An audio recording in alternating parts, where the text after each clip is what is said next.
नमस्कार, आर्यन न्यूज देख रहे हैं आप। मैं हूं आपके साथ पल्लवी सिंह। उत्तराखंड बुलेटिन में स्वागत है आपका। शुरुआत करते हैं बड़ी खबरों से।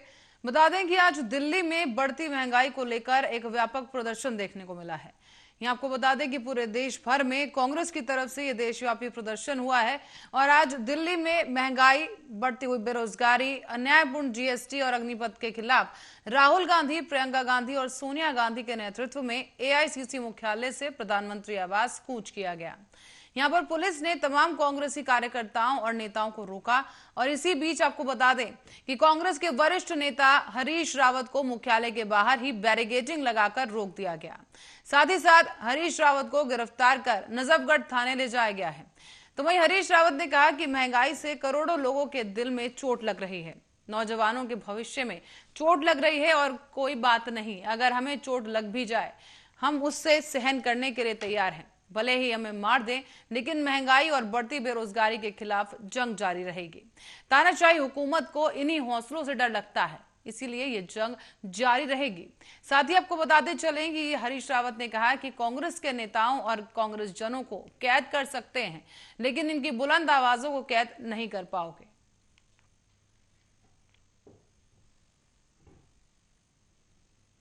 और सूबे के सीएम पुष्कर सिंह धामी आज एक दिवसीय दौरे पर जनपद उधम सिंह नगर के मुख्यालय रुद्रपुर पहुंचे हैं।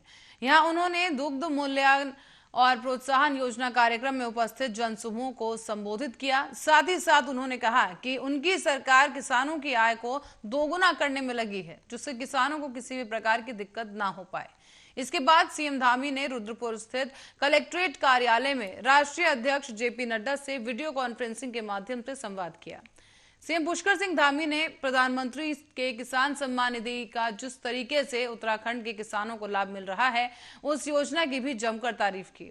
उन्होंने उसी तरह से प्रोत्साहन योजना को लेकर कहा कि पीएम की तरफ से जिस तरह की नीतियां और योजनाएं हैं वो काफी महत्वपूर्ण है और साथ ही इस प्रोत्साहन योजना को हमारी सरकार जल्द ही अब लागू करने वाली है। इसीलिए सीएम धामी ने कलेक्ट्रेट रुद्रपुर पहुंचकर संवाद किया है। साथ ही साथ मुख्यमंत्री से हर घर तिरंगा कार्यक्रम के संबंध में राष्ट्रीय अध्यक्ष भाजपा द्वारा आयोजित वर्चुअल बैठक में भी प्रतिभाग किया गया।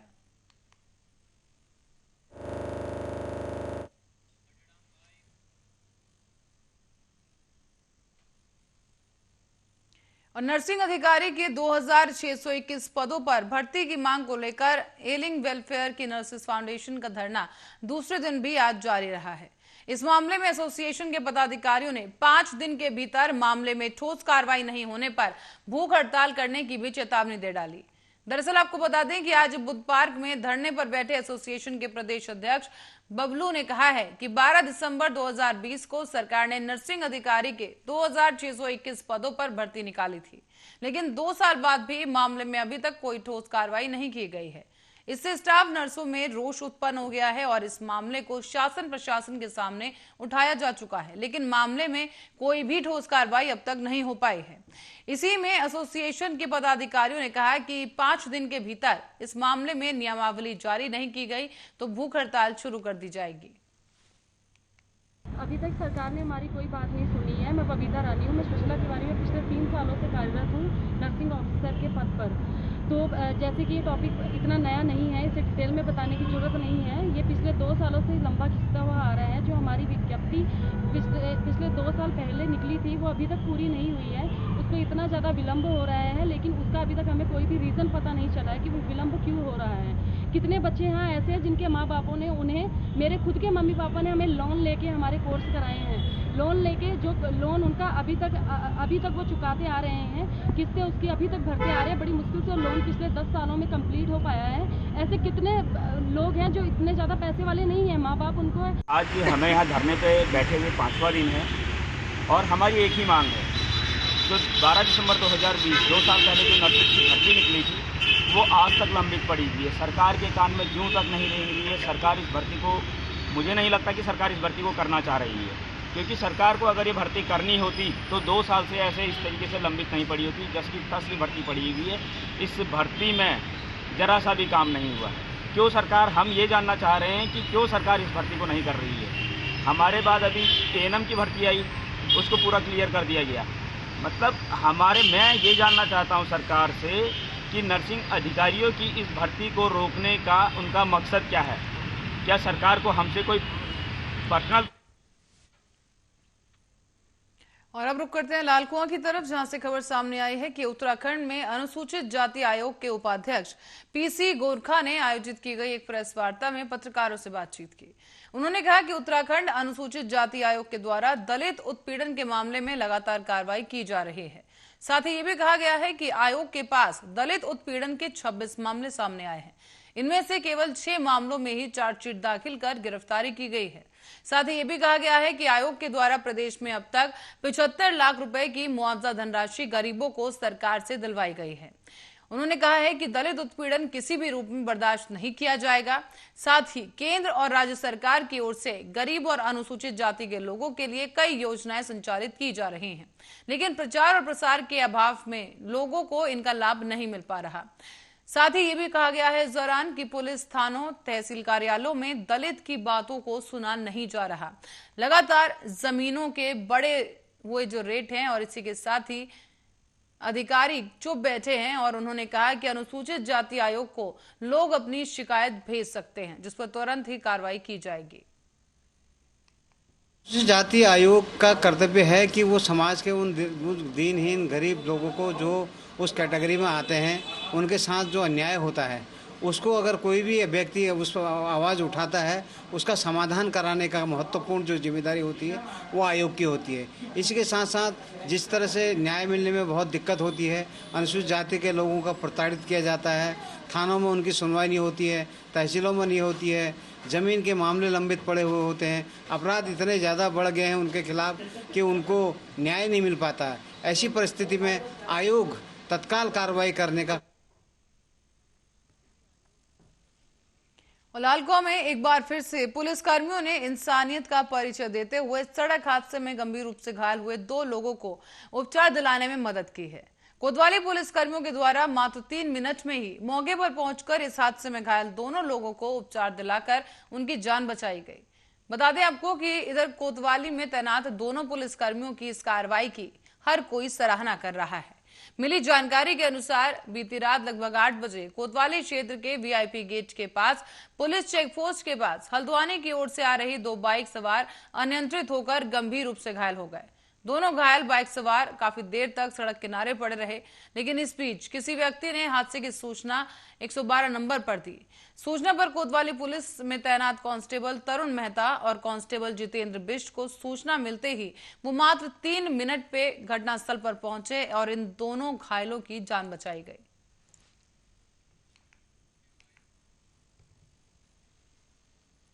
और आपको बता दें कि प्रमुख क्षेत्र पंचायत पौड़ी में दीपक कुखाल में अध्यक्षता में आज पौड़ी ब्लॉक सभागार में बीडीसी बैठक का आयोजन किया गया।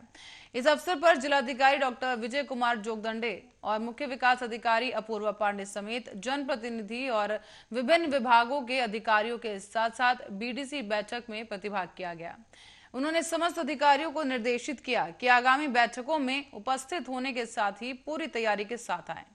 साथ ही ये भी कहा गया कि क्षेत्र के जनप्रतिनिधियों को यह हिदायत दी गई है कि बैठक से 15 दिन पूर्व पुरानी शिकायतों को लिखित रूप में ब्लॉक को प्रस्तुत करें, जिससे कि अगली बैठक में उन कार्यों में हुई कार्रवाई का पता चल सके।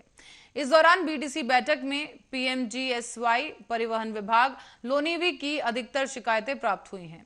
जिलाधिकारी ने परिवहन विभाग को निर्देशित किया है कि डांडा नाराजा में और पौड़ी वाली में मोटर मार्ग का सत्यापन और 15 दिन के भीतर ही पूर्ण कर उसकी रिपोर्ट प्रस्तुत की जाए। जिलाधिकारी ने समस्त अधिकारियों को यह भी निर्देशित किया कि गंभीरता के साथ कार्य करना सुनिश्चित करें। विभिन्न विषयों पर चर्चा किया गया है। प्रमुखता से पीएमजीएस की सड़कों को लेकर काफ़ी शिकायतें आ रही थी। परिवहन विभाग से भी शिकायत दर्ज किया गया है कि उनके द्वारा जो है डांडा नागराजा मंदिर को जाने वाली जो सड़क है और एक पौड़ी से जो सड़क जाती है लौली के लिए, वो सड़क का स्थिति ठीक नहीं है। तो ऐसी सड़कें जिनका निर्माण कार्य पूर्ण हो गया है और उसका अभी परिवहन विभाग के द्वारा सत्यापन नहीं किया गया है और उसको अप्रूव नहीं किया गया, उसको आगामी 15 दिन से पहले परिवहन विभाग संयुक्त निरीक्षण करते हुए अप्रूव करने का प्रस्ताव आरटीए का जो अथॉरिटी होता है वहाँ पे प्रेषित करेगा। पीएमजीएसवाई की कुछ सड़कों को लेकर बहुत गंभीर शिकायतें आई हैं कि उनके द्वारा जो है निर्माण कार्य नहीं किया जा रहा है, अनुरक्षण कार्य नहीं किया जा रहा है। उनके द्वारा जो भी प्रकरण का जांच किया गया है उसकी मैं आख्या उनके विभागीय जो अधिकारीगण हैं इनसे प्राप्त करूंगा और उसके निर्माण कार्य में आवश्यकता उसको पूर्ण करवाएंगे। पीडब्ल्यूडी के द्वारा भी अपने कुछ मेंटेनेंस कार्य है वो नहीं किए जा रहे थे। कई जगह पर पानी भरने की समस्या है, कई जगह पर नाली का निर्माण नहीं हुआ। उनको निर्देश दिया है कि आगामी 15 दिन के भीतर समस्त नालियों का निर्माण करवा लिया जाए और जहाँ पे छोटे मोटे कार्य होते हैं, पुस्ता हो सकता है, जल भराव हो रहा होगा, उन छोटे मोटे कार्यों को तत्काल निर्माण कार्य करना शुरू करके उसको जिला योजना में या किसी और मद से रखकर कार्य कर सकते हैं। और जल जीवन मिशन के तहत जनपद भर में चल रहे कार्यों की प्रगति को लेकर जिलाधिकारी डॉक्टर विजय कुमार जोगदंडे ने कलेक्ट्रेट सभागार में जल संस्थान, जल निगम और स्वजल के कार्यों की समीक्षा की है। जिलाधिकारी ने सभी रेखीय विभागों के अधिकारियों को निर्देशित किया कि डीपीआर तैयार कर टेंडर प्रक्रिया समय पर पूरा करना सुनिश्चित किया जाए। कहा गया है कि जिनका 2 बार टेंडर हुआ है उसकी रिपोर्ट 16 अगस्त तक प्रस्तुत करें। साथ ही उन्होंने कहा कि जिनकी डीपीआर तैयार है उनको 1 सप्ताह के भीतर टेंडर करें। उन्होंने धीमी प्रगति पर अधिकारियों को फटकार लगाते हुए भी हिदायत दी है कि कार्यों में तेजी लाई जाए। कहा गया है कि जिन कार्यों में सर्वे करना है उसका तत्काल सर्वे किया जाए और जिलाधिकारी ने यह भी स्पष्ट कर दिया कि टेंडर प्रक्रिया में तेजी लाई जाए। कहा जा रहा है कि साल 2024 तक समस्त कार्यों को पूर्ण करना है और इसी का लक्ष्य रखा गया है, जिससे कि लक्ष्य को हासिल करने के लिए समय पर कार्य पूर्ण करना जरूरी है। इस बैठक में जिलाधिकारी ने जल निगम पौड़ी की छड़ी प्यार को संवैधानिक स्वीकृति दी है।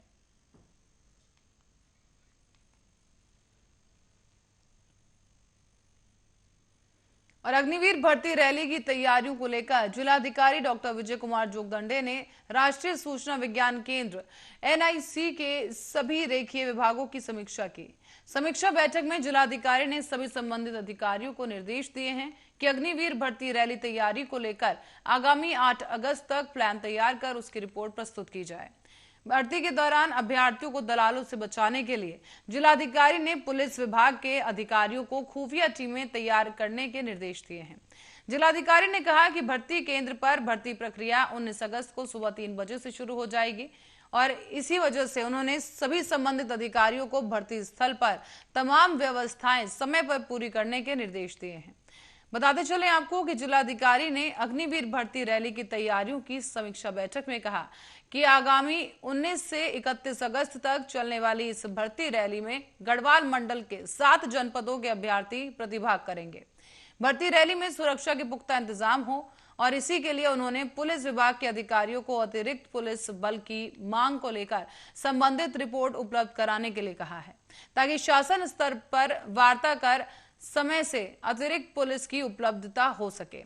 और जिलाधिकारी ने यह भी साफ कर दिया है कि अगले सप्ताह वरिष्ठ पुलिस अधीक्षक, भर्ती के नोडल अधिकारी और स्वयं जिलाधिकारी के द्वारा भर्ती स्थल का निरीक्षण किया जाएगा।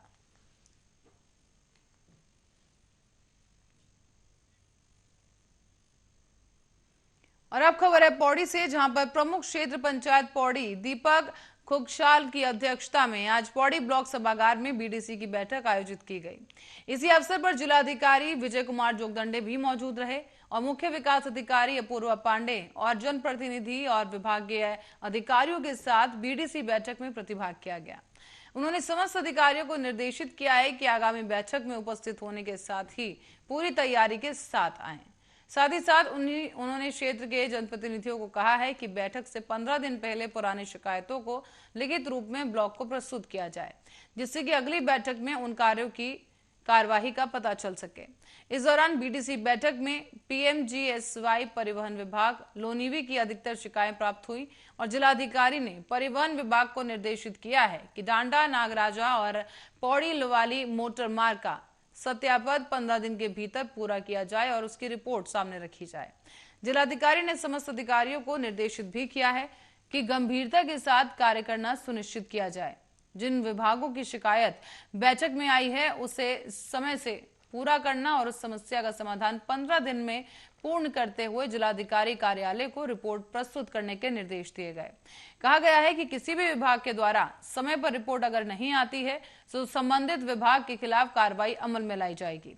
साथ ही साथ उन्होंने जिला स्तरीय अधिकारियों को यह निर्देश भी दिया है कि इस बैठक में स्वयं प्रतिभाग करें और साथ ही बैठक में प्रतिभाग अगर नहीं हो सके तो अपने अधीनस्थ अधिकारी को अनिवार्य रूप से बैठक में प्रतिभाग करने के लिए भेजें। इस बीच लोक निर्माण विभाग को भी निर्देशित किया गया है कि नाली कार्य, कलवट, पुश्ता निर्माण जैसे छोटे छोटे कार्यों को जिसकी शिकायतें आई हैं उनका निस्तारण तत्काल किया जाए।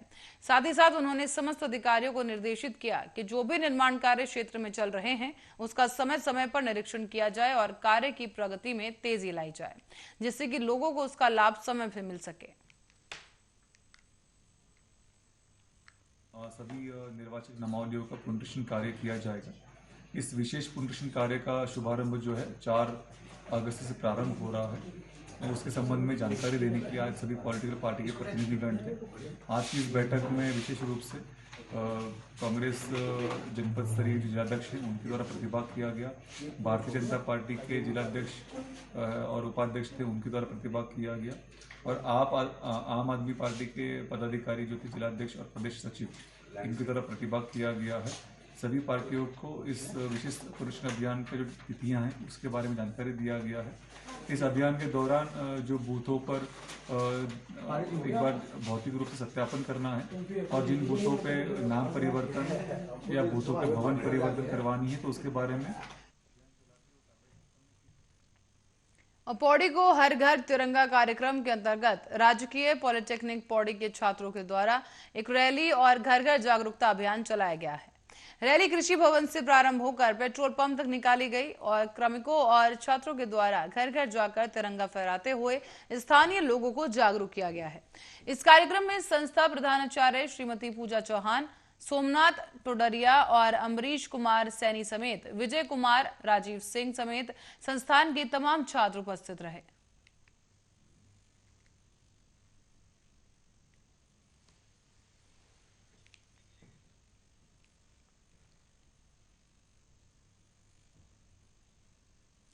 और वहीं सूबे के सीएम पुष्कर सिंह धामी आज एक दिवसीय दौरे पर जनपद उधम सिंह नगर के मुख्यालय रुद्रपुर पहुंचे हैं। यहां पर उन्होंने दूध के मूल्य प्रोत्साहन योजना कार्यक्रम में उपस्थित जनसमूह को संबोधित किया है। साथ ही साथ उन्होंने कहा कि सरकार किसानों की आय को दोगुना करने में लगी है, जिससे किसानों को किसी भी प्रकार की दिक्कत ना हो पाए। इसके बाद सीएम पुष्कर सिंह धामी ने रुद्रपुर स्थित कलेक्ट्रेट कार्यालय में राष्ट्रीय अध्यक्ष जेपी नड्डा से भी वीडियो कॉन्फ्रेंसिंग के जरिए संवाद किया है। सीएम ने प्रधानमंत्री के किसान सम्मान निधि का जिस प्रकार से उत्तराखंड के किसानों को लाभ मिल रहा है, उसी तरह प्रोत्साहन योजना भी हमारी सरकार जल्द लागू करने वाली है। ये जानकारी सीएम धामी की तरफ से दी गई है और उन्होंने कहा कि तत्पश्चात कलेक्ट्रेट रुद्रपुर पहुंचकर मुख्यमंत्री से हर घर तिरंगा कार्यक्रम के संबंध में राष्ट्रीय अध्यक्ष जेपी नड्डा ने भी बातचीत की। वर्चुअल बैठक में प्रतिभाग किया गया और आपको बता दें कि अहम चर्चा की गई है। तो किसान हो, चाहे दुग्ध उत्पादक हों, फलों के क्षेत्र में काम करने वाले हों, बागवानी के क्षेत्र में काम करने वाले हों, उनको हम लोग हर प्रकार से प्रोत्साहन की इनकी योजना बना रहे हैं और साथ ही साथ जो उनका उत्पाद है उस उत्पाद को ठीक से बाजार मिले, ठीक से उनको मार्केट मिले, मार्केट तक जाने की व्यवस्था मिले, उसके संवर्धन का, प्रोसेसिंग का, सारे सेक्टरों में हम लोग काम कर रहे हैं। और हमारा संकल्प है, माननीय प्रधानमंत्री जी का संकल्प है कि किसानों की आय दुगनी होनी चाहिए। उस क्षेत्र में हम लगातार काम कर रहे हैं। इसी के तहत हमने आज प्रोत्साहन राशि भी यहाँ पर दुग्ध उत्पादकों को दी है और माननीय प्रधानमंत्री जी ने किसान सम्मान निधि योजना का जिस प्रकार से उत्तराखंड के अंदर हमारे सभी किसानों को उसका लाभ मिल रहा है, 9 लाख से भी अधिक किसानों को, आने वाले समय में यह हम प्रदेश के अंदर भी किसानों के प्रोत्साहन के लिए योजना शुरू करने वाले हैं। और जो हमारा कृषि का क्षेत्र है, कृषि का क्षेत्र चूँकि हमारे यहाँ पर बहुत सारी भौगोलिक परिस्थितियाँ बहुत जगह पर विषम हैं, उन विषम भौगोलिक परिस्थिति। और इसी के साथ ही उत्तराखंड बुलेटिन में फिलहाल के लिए इतना ही। आप बने रहे हमारे साथ, देखते रहे आर्य न्यूज।